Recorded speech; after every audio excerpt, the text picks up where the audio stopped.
Et c'est parti donc, le Montpellier Méditerranée Futsal qui veut s'offrir pour la première fois de son histoire une place en finale de la D1 de futsal. Mais pour ça, il faudra battre le club le plus titré de l'histoire du futsal français, le Sporting Club de Paris, auteur et aussi d'une très grosse saison.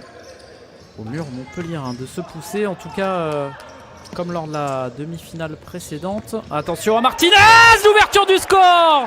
Le Paraguayen qui est venu trouver le petit filet de Gustavo Stefano. C'est allé très vite pour les hommes en noir du Sporting Club de Paris. Et Martinez, déjà auteur d'une incroyable saison dans la phase régulière et décisif. Voilà, c'est la doublette paraguayenne, la connexion dans les différentes animations. Là, on est pour l'instant sur un match un peu plus foufou. Oh, la reprise de volée! Et qui, dans cette équipe, à part Yanis et Radaf, peut d'où sortir ce genre de but? En tout cas, il en a l'habitude, ils en sont tous capables, mais lui encore plus. La reprise de volée, elle est splendide. Le Coca semble un petit peu masqué devant Mamadou Touré. Oh, Yanis et Radaf, la barre transversale du pied gauche sur ce ballon perdu de Dani. Khalid Kouri. Bonjour Nizakei, mais le compte favorable. Oh, quel arrêt de Francis Lococa. L'arrêt réflexe là. Il me semble que c'est avec le pied droit. Ah ouais, splendide. En retrait, Raïssa El Feni. Il y a beaucoup de trafic.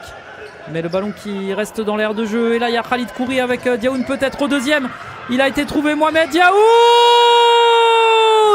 Ça fait 2 buts à 1 pour le Montpellier Méditerranée Futsal.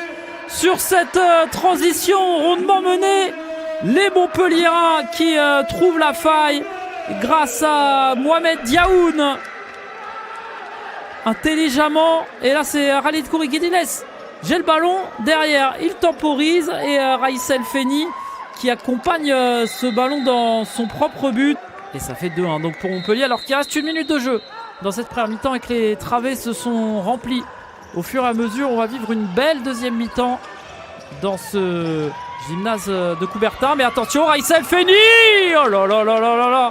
Le ballon qui passe juste à côté sur cette belle occasion. Le bon travail de Tchapchet en pivot.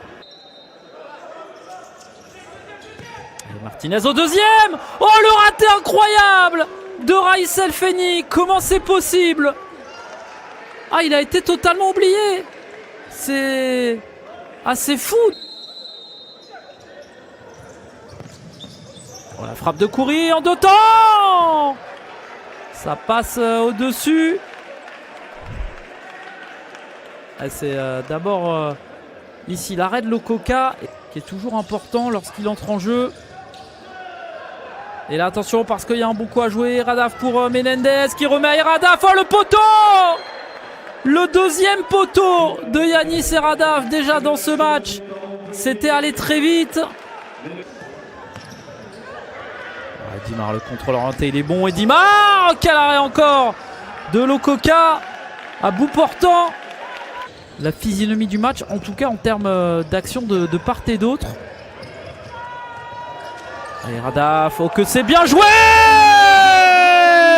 Naoufel Aberkan qui est à la retombée de ce petit délice de ballon de Yanis et Radaf. Et ça fait 3 buts à 1. Et la célébration désormais iconique des joueurs originaires du Nord.